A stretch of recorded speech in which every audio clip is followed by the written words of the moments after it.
Bapak Ibu yang dikasihi oleh Tuhan, kembali kita beribadah pada saat hari ini bersama dengan keluarga kita masing-masing.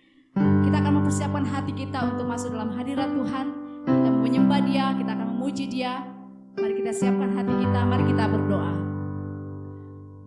Seperti rusa yang merindukan air, demikianlah jiwa kami merindukan Engkau ya Tuhan. Kami memuji-Mu, kami menyembah Engkau Tuhan dalam hidup kami. Karena kami tahu Tuhan bahwa hanya Engkau saja yang layak terima pujian kami. Hanya Engkau saja yang layak terima penyembahan kami. Sebab Engkaulah Tuhan kami, Engkaulah Allah kami, Engkaulah Raja kami. Inilah kami Tuhan di hadapan-Mu. Kami persembahkan segala pujian, segala syukur dan hormat kemuliaan hanya bagi nama-Mu. Haleluya. Amin.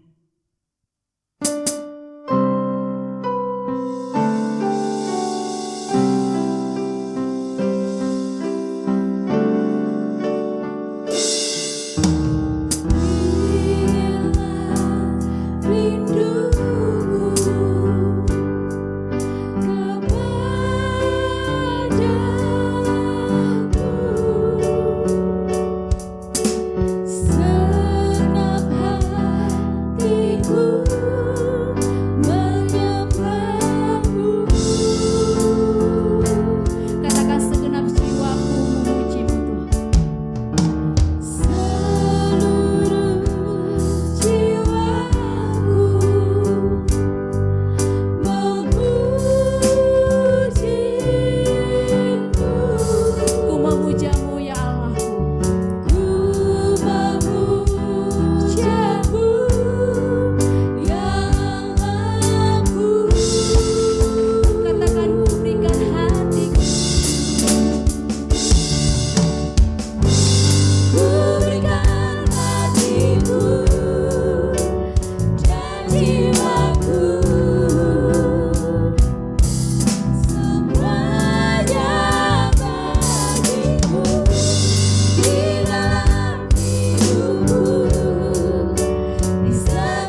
bersyukur sebab cintamu padaku takkan pernah berubah.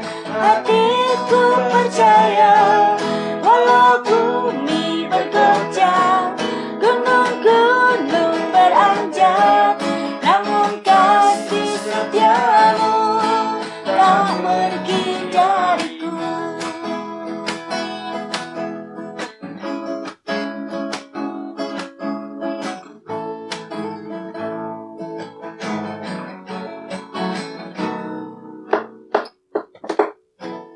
Tuhanlah kekuatan dan mazmurku,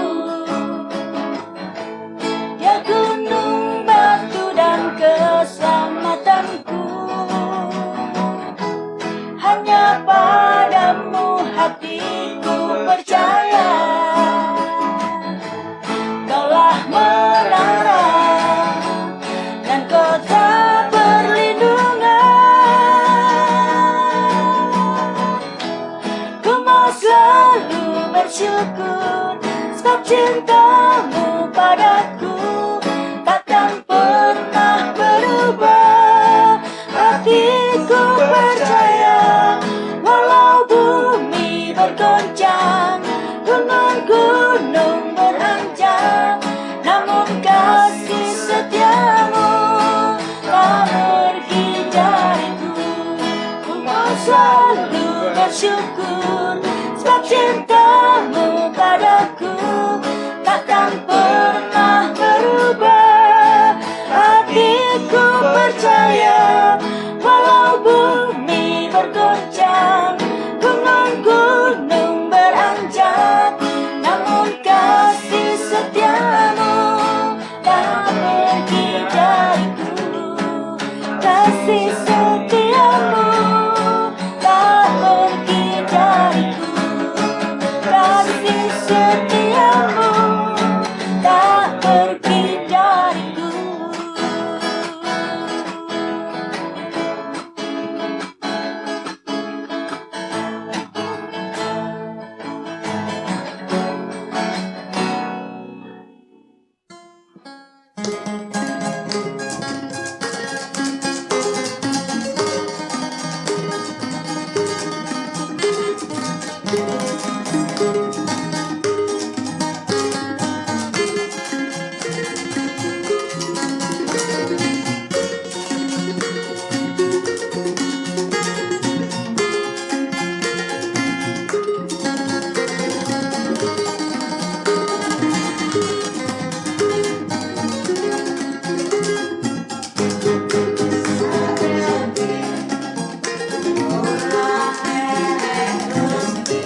keberadaan-Mu dalam hidup kami. Makasih Yesus. Tak dapat lupakan kebaikan-Mu. Ku tak dapat lupakan kebaikan yang ku terima, pengorbanan-Mu yang mulia, jadikan ku berharga. Kau tulus menerima aku apa adanya, Kekuatan kasih-Mu nyata. kekuatan kasih-Mu nyata, memulihkan hidupku.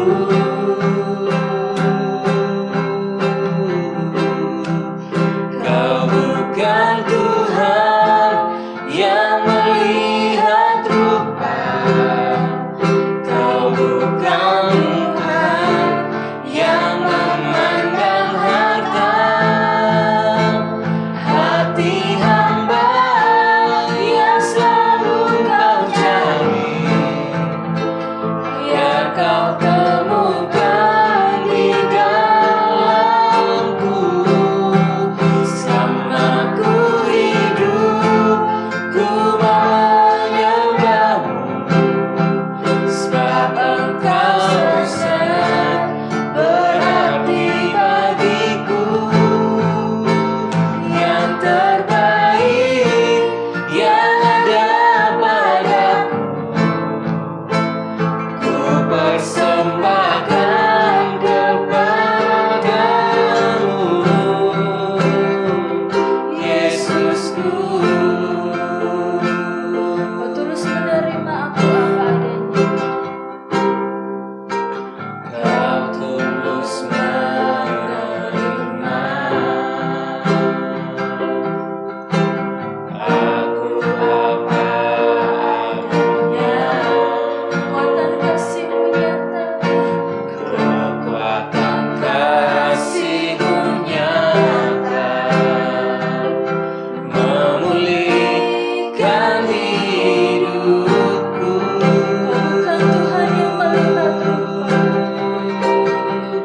Kau bukan Tuhan yang melihat rupa. Kau bukan Tuhan yang melihat rupa, Kau bukan Tuhan yang memandang harta. Hati hamba yang selalu Kau cari, biar Kau temukan di dalamku. Selama ku hidup, ku mau menyembah-Mu, sebab Engkau sangat berarti bagiku. Yang terbaik yang ada padaku, ku persembahkan kepadamu, Yesusku.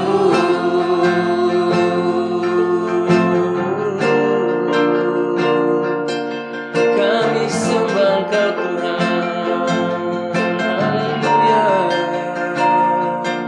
Segala puji hormat syukur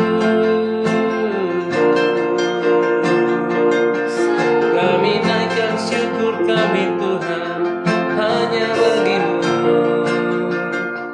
Oh glory glory bagi Sang Raja, haleluya.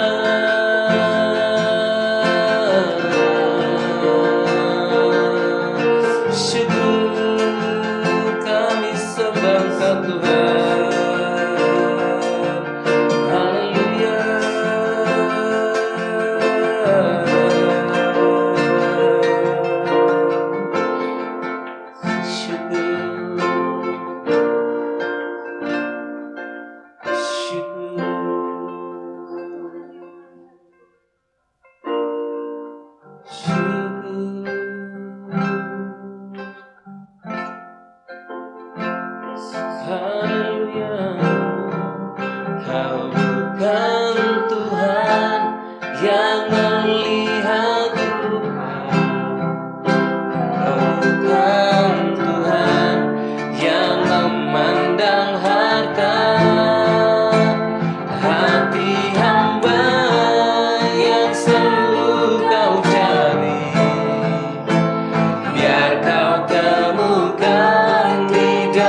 seperti pujian yang kami naikkan Tuhan, bahwa Engkau Tuhan yang melihat rupa kami. Engkau Tuhan yang melihat hati kami ya Tuhan. Terima kasih Tuhan. Tiba saatnya kami akan mendengarkan firman-Mu. Berkati setiap kami Tuhan. Jadikan hati kami seperti tanah yang gersang, yang merindukan aliran air, yaitu firman-Mu. Karena kami percaya, hanya melalui firman, semua kami mendapatkan kemenangan daripada Engkau. Terpujilah nama-Mu ya Tuhan. Di dalam nama Tuhan Yesus, kami sambut firman-Mu. Haleluya. Amin. Shalom, salam sejahtera bagi kita semua hari ini. Saya percaya kita semua diberkati oleh Tuhan karena Roh Kudus yang ada dalam diri kita. Dia yang selalu menuntun dan menolong setiap kita. Nah, Bapak Ibu, saudara-saudari yang terkasih di dalam Tuhan, di kesempatan yang indah ini saya akan berbicara tentang pemimpin dengan hati hamba. Manusia diciptakan Allah untuk menjadi seorang pemimpin. Minimal ia memimpin diri dia sendiri. Adam diciptakan Allah untuk menjadi pemimpin atas keluarganya. Dan Hawa juga ditempatkan di sisi Adam sebagai penolong dan juga sebagai pelengkap bagi Adam. Tetapi Alkitab katakan karena dosa, mereka mulai tidak sadar kalau mereka adalah seorang pemimpin. Terbukti dari keturunan Adam dan Hawa, Kain yang seharusnya ia seorang pemimpin yang mengayomi dan melindungi saudaranya Habel, tetapi ternyata ia tidak berfungsi sebagai seorang pemimpin yang rendah hati, sehingga Alkitab katakan bahwa Kain dia membunuh Habel karena iri hati. Juga ada Saul yang seharusnya menjadi pemimpin yang rendah hati, tetapi karena keangkuhannya Roh Allah itu undur daripadanya. Juga kita ketahui bersama Firaun, di mana Firaun adalah seorang pemimpin yang tinggi hati, seorang pemimpin yang dikeraskan hatinya oleh Allah. Dan akhirnya Firaun dia mati binasa beserta para seluruh pasukannya yang gagah perkasa. Juga ada Ananias dan Safira. Mereka adalah seorang pemimpin yang tidak rendah hati. Mereka tidak konsisten dengan perjanjian mereka dengan Allah. Sehingga Alkitab katakan Ananias dan Safira, mereka mati binasa. Nah, Bapak Ibu Saudara yang terkasih dalam Tuhan, itu sebabnya dalam Amsal pasal yang ke-18 ayat yang ke-12 di sana dikatakan demikian, tinggi hati mendahului kehancuran, tetapi kerendahan hati mendahului kehormatan. Oleh sebab itu, setiap kita adalah pemimpin di dalam Kristus yang memiliki hati yang hamba. Satu pribadi sama seperti pribadi Kristus, pemimpin dengan hati hamba. Baik kita sebagai orang tua, baik juga kita sebagai muda-mudi, bahkan anak-anak pun kita adalah pemimpin. Kita semua adalah pemimpin. Karena Yesus katakan, kamu adalah garam dunia, kamu adalah terang dunia. Oleh sebab itu, seorang pemimpin harus menjadi teladan, seorang pemimpin harus menjadi berkat, seorang pemimpin harus memberi pengaruh yang positif, seorang pemimpin harus memiliki hati seorang hamba, di mana ia harus melayani semua orang dengan kasih dan lemah lembut. Melayani keluarga dengan kasih, melayani istri dengan kasih, melayani suami dengan kasih, melayani anak-anak dengan kasih, melayani orang tua dengan kasih, melayani sahabat dengan kasih, dan melayani Tuhan juga dengan kasih. Nah, Bapak Ibu saudara-saudari yang terkasih di dalam Tuhan, mengapa demikian? Karena kita adalah seorang pemimpin yang berhati seorang hamba. Ketika Allah menciptakan Adam dan Hawa, ketika Allah menciptakan manusia, Allah menciptakan mereka menjadi seorang pemimpin yang berhati hamba. Pemimpin bukan bicara soal kursi, pemimpin bukan bicara soal kedudukan, pemimpin bukan bicara soal jabatan, tetapi pemimpin bicara soal mentalitas, integritas, dan juga kapasitas. Itu sebabnya Yesus berkata, barang siapa ingin menjadi besar di antara kamu, hendaklah ia menjadi pelayanmu. Karena Anak Manusia datang bukan untuk dilayani, tetapi untuk melayani. Seorang pemimpin harus memiliki hati yang hamba di hadapan Tuhan. Atau dikatakan servanthood leadership. Nah, Bapak Ibu Saudara yang terkasih dalam Tuhan, servanthood leadership ini kepemimpinan dengan hati hamba di hadapan Tuhan, melayani Tuhan dengan hati hamba, melayani keluarga dengan hati hamba, melayani siapapun dengan hati hamba. Bapak Ibu Saudara yang terkasih dalam Tuhan, mari kita buka Alkitab kita bersama-sama di dalam Matius pasal yang ke-20, ayat yang ke-20 sampai ayat yang ke-28. Matius pasal yang ke-20, ayat yang ke-20 sampai ayat yang ke-28.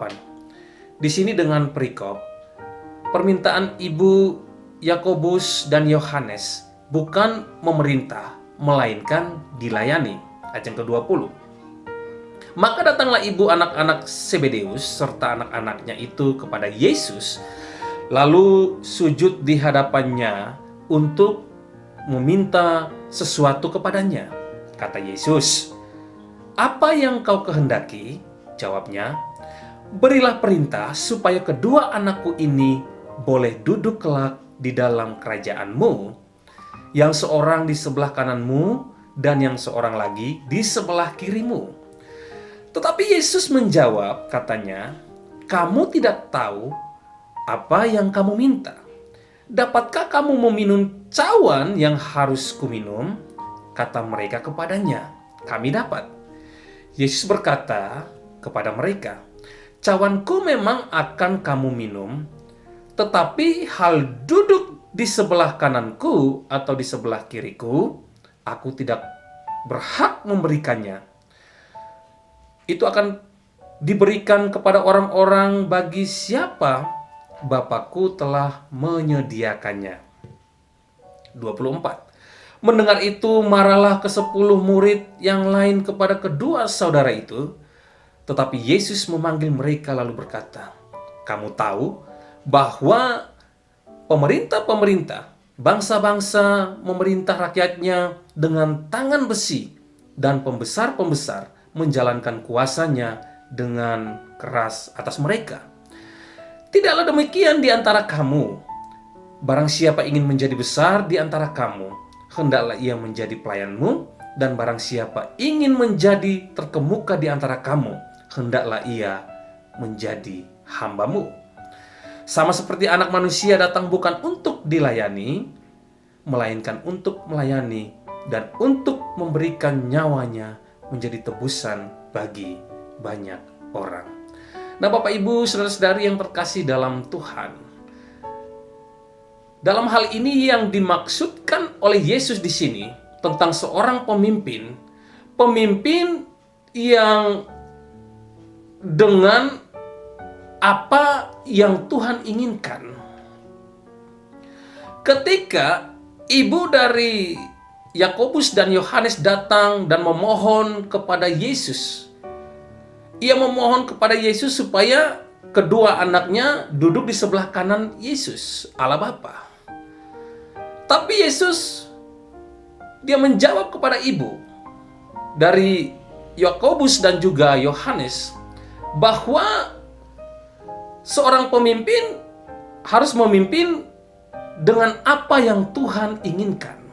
Di sini terbukti di ayat yang ke-20 sampai ayat yang ke-23.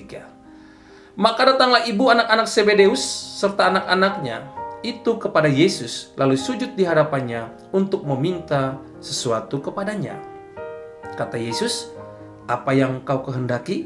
Jawabnya, "Berilah perintah, supaya kedua anakku ini boleh duduk kelak di dalam kerajaanmu, yang seorang di sebelah kananmu, dan yang seorang lagi di sebelah kirimu." Tetapi Yesus menjawab, katanya, "Kamu tidak tahu apa yang kamu minta. Dapatkah kamu meminum cawan yang harus kuminum?" Kata mereka kepadanya, "Kami dapat." Yesus berkata kepada mereka, "Cawanku memang akan kamu minum, tetapi hal duduk di sebelah kananku atau di sebelah kiriku, aku tidak berhak memberikannya. Itu akan diberikan kepada orang-orang bagi siapa Bapakku telah menyediakannya." Jadi di sini jelas Bapak Ibu, saudara-saudari yang terkasih di dalam Tuhan. Yang Yesus maksudkan di sini tentang seorang pemimpin adalah seorang pemimpin dengan apa yang Tuhan inginkan.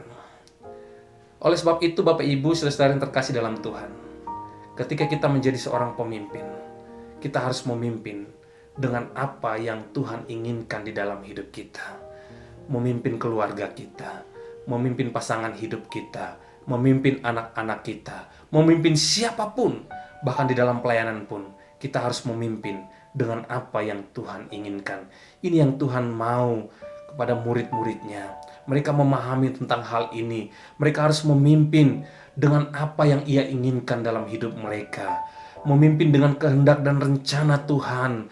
Memimpin dengan apa yang Tuhan inginkan dalam hidup kita. Itu yang Tuhan maksudkan dalam teks ini. Nah Bapak Ibu saudara yang terkasih dalam Tuhan. Yang kedua, apa yang Yesus maksudkan tentang seorang pemimpin dalam hal ini? Yang kedua adalah memimpin dengan ketulusan hati. Yesus mengajarkan kepada murid-muridnya agar supaya mereka menjadi seorang pemimpin yang tulus hati. Terbukti di sini di ayat yang ke-24 sampai ayat yang ke-25. Di sini Yesus katakan demikian. Mendengar itu, marahlah ke-10 murid yang lain kepada kedua saudara itu. Tetapi Yesus memanggil mereka lalu berkata, "Kamu tahu bahwa pemerintah-pemerintah, bangsa-bangsa memerintah rakyatnya dengan tangan besi, dan pembesar-pembesar menjalankan kuasanya dengan keras atas mereka." Yesus menyinggung tentang hal ini agar supaya mereka, murid-muridnya, mereka juga menjadi seorang pemimpin dengan ketulusan hati, bukan dengan kekerasan, bukan dengan mengandalkan jabatan atau mengandalkan jabatan mereka sebagai seorang pemimpin, tapi mereka harus memimpin dengan ketulusan hati. Kepemimpinan bukan soal jabatan Bapak Ibu saudara yang terkasih dalam Tuhan, tapi kepemimpinan bicara tentang soal mentalitas, integritas, kejujuran hati kita, dan juga kapasitas kita sebagai seorang pemimpin. Memimpin dengan ketulusan hati, melayani dengan ketulusan hati, melayani siapapun dengan ketulusan hati. Itu yang harus ada dalam kehidupan kita. Yang ketiga Bapak Ibu saudara yang terkasih dalam Tuhan, yang Yesus maksudkan di sini tentang seorang pemimpin adalah memimpin dengan hati yang melayani. Terbukti di sini di ayat yang ke-26 sampai ayat yang ke-28. Dikatakan demikian. "Tidaklah demikian di antara kamu, barang siapa ingin menjadi besar di antara kamu, hendaklah ia menjadi pelayanmu." Doulos, hamba, menjadi pelayan, menjadi budak. "Dan barang siapa ingin menjadi terkemuka di antara kamu, hendaklah ia menjadi hambamu. Sama seperti Anak Manusia, datang bukan untuk dilayani, melainkan untuk melayani dan untuk memberikan nyawanya menjadi tebusan bagi banyak orang." Yesus mengajarkan kepada murid-muridnya supaya mereka menjadi seorang pemimpin dengan hati yang melayani, hati hamba, doulos, hati hamba, menjadi budak yang melayani. Bapak Ibu saudara terkasih dalam Tuhan, contohnya Yesus. Alkitab katakan di dalam Filipi pasal yang kedua ayat yang ke-6 sampai ayat yang ke-8. Di sana dikatakan bahwa yang walaupun dalam rupa Allah tidak menganggap kesetaraan dengan Allah itu sebagai milik yang harus dipertahankan, melainkan ia telah mengosongkan dirinya dan mengambil rupa seorang hamba dan menjadi sama dengan manusia yang tanpa dosa. Dan dalam keadaan sebagai manusia, ia telah merendahkan dirinya dan taat sampai mati, bahkan sampai mati di kayu salib. Yesus yang membuktikan bahwa ia adalah pemimpin dengan hati yang melayani, hati hamba, doulos, hati hamba, budak yang melayani. Bapak Ibu Saudara yang terkasih dalam Tuhan, itu sebabnya kita sebagai orang yang percaya, kita diciptakan oleh Allah menjadi seorang pemimpin yang rendah hati, memimpin dengan hati yang melayani. Jadi di sini jelas Bapak Ibu Saudara yang terkasih dalam Tuhan, 3 hal yang Yesus maksudkan di sini tentang seorang pemimpin, yaitu seorang pemimpin harus memimpin dengan apa yang Tuhan inginkan, harus memimpin dengan kehendak dan rencana Tuhan. Dan yang kedua, seorang pemimpin yang Yesus maksudkan di sini, yaitu memimpin dengan ketulusan hati. Memimpin itu bukan soal jabatan, bukan soal jabatan di dalam dunia ini, tapi memimpin itu soal mentalitas kita. Memimpin itu soal integritas kita dan juga kapasitas kita sebagai seorang pemimpin. Dan yang ketiga, yang Yesus maksudkan di sini adalah seorang pemimpin harus memimpin dengan hati yang melayani. Ada hati hamba, doulos, hamba, hati sebagai budak. Nah, Bapak Ibu Saudara yang terkasih dalam Tuhan, ketika kita menjadi pemimpin yang rendah hati, ketika kita menjadi pemimpin yang memiliki hati hamba, pribadi seorang hati yang hamba di hadapan Tuhan dan di hadapan manusia, ada dampak yang kita alami. Dampak dari menjadi seorang pemimpin yang berhati seorang hamba, yaitu yang pertama adalah kita akan mewarisi negeri. Kita akan mewarisi negeri, Bapak Ibu Saudara yang terkasih dalam Tuhan. Alkitab katakan di dalam Mazmur pasal yang ke-37 ayat yang ke-11, di sana dikatakan demikian. Tetapi orang-orang yang rendah hati akan mewarisi negeri dan bergembira karena kesejahteraan yang berlimpah-limpah. Kita akan mewarisi negeri, Bapak Ibu Saudari yang terkasih dalam Tuhan. Alkitab katakan juga dalam Amsal pasal yang ke-22 ayat 4, ganjaran kerendahan hati dan takut akan Tuhan adalah kekayaan, kehormatan, dan kehidupan. Itu sebabnya marilah kita menjadi pemimpin yang rendah hati. Hati seorang hamba itu harus ada dalam hati kita, dalam hidup kita. Dan yang kedua, dampak dari menjadi seorang pemimpin, yaitu pemimpin yang rendah hati, yang berhati seorang hamba, yaitu kita akan dimahkotai keselamatan. Mazmur pasal yang ke-14, 149, ayat yang keempat. Mazmur pasal yang ke-149, ayat yang keempat. Di sana dikatakan demikian. Sebab Tuhan berkenan kepada umatnya, ia memahkotai orang-orang yang rendah hati dengan keselamatan. Ketika kita menjadi seorang pemimpin yang berhati seorang hamba, maka kita, janji firman Tuhan, Allah berjanji bagi setiap kita bahwa kita akan dimahkotai keselamatan. Keselamatan yang kekal yang akan kita dapat. Itu sebabnya Bapak Ibu Saudara yang terkasih dalam Tuhan, mari kita menjadi seorang pemimpin yang berhati seorang hamba, melayani Tuhan dengan hati hamba, melayani keluarga dengan hati hamba, melayani saudara seiman dengan hati hamba. Yang ketiga, apa dampak dari menjadi seorang pemimpin yang berhati seorang hamba? Yang ketiga adalah kita akan dikasihi oleh Allah. Bapak Ibu Saudara yang terkasih dalam Tuhan, Yakobus pasal yang keempat ayat yang ke-6, di sini dikatakan demikian. Tetapi kasih karunia yang dianugerahkannya kepada kita lebih besar daripada itu. Karena itu ia katakan, Allah menentang orang yang congkak, tetapi mengasihani orang yang rendah hati. Ini janji firman Tuhan bagi setiap kita. Ketika kita menjadi orang yang berhati seorang hamba, menjadi pemimpin yang berhati seorang hamba, kita pasti akan dikasihi oleh Allah. Dikasihi oleh Allah. Kasih Allah itu akan kita alami dalam kehidupan kita.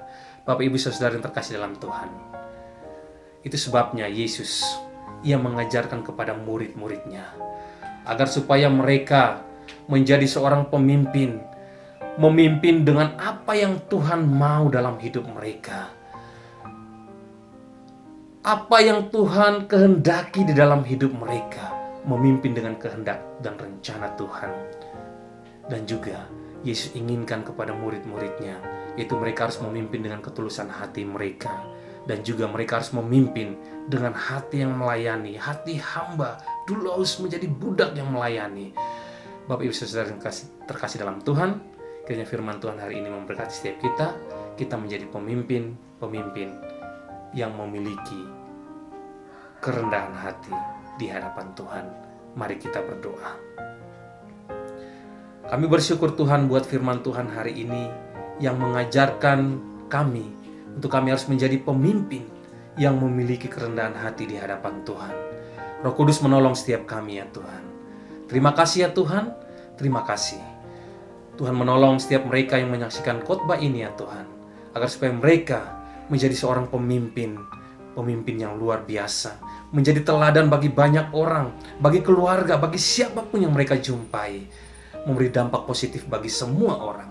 Terima kasih ya Tuhan, terpujilah nama-Mu ya Tuhan. Di dalam nama Tuhan Yesus kami bersyukur dan kami berdoa. Haleluya, amin. Bapak Ibu Saudara yang terkasih di dalam Tuhan, kita tahu bersama bahwa sampai hari ini kondisi dari negeri kita belum begitu stabil karena dampak dari virus corona yang ada. Oleh sebab itu saya mengajak setiap kita untuk berdoa bagi bangsa kita dan bagi kota di mana Tuhan menempatkan setiap kita.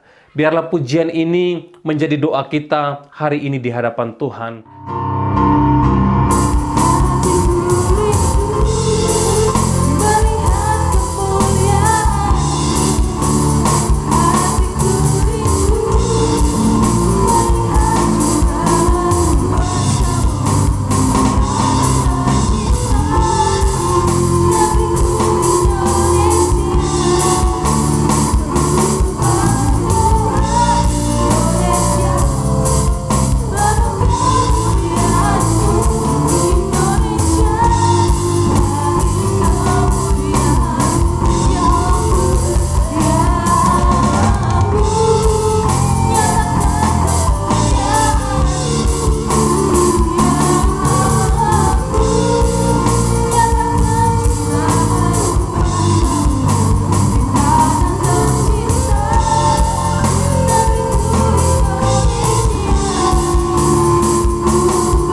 janji